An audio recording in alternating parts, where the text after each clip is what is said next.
Hi guys, welcome back to my channel, Edmond Mindaros, and for today's quick tutorial, and I'm going to show you guys on how to remove your credit card details from the Microsoft Edge web browser.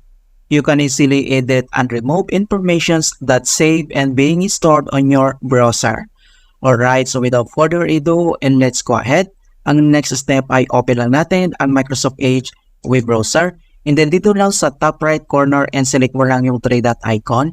And then next ay kailangan mo lang select dito yung settings. And then dito sa settings yung pinakaunan lang yung profile natin.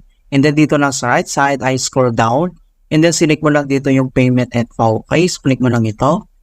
And then makikita mo dito yung wallet and then yung payment method. So halimbawa mag-add tayo dito ng add card details. Click mo lang yan. And then maglagay tayo ng ating nickname. And then yung name on card. And then yung card number, right, expirations, and then halimbawa sinave natin yan. Kung paano ba natin ito i-remove or edit natin. So same, i-click mo lang tong na-create na card details natin. So click mo lang dito.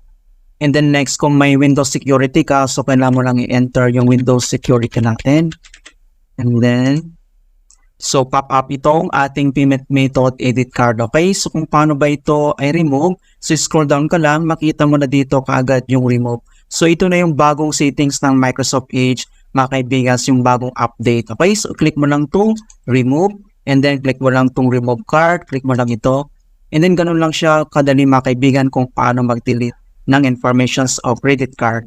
Alright, so please don't forget to like this video and subscribe to my channel for more quality content. Thank you guys and see you in my next tutorial.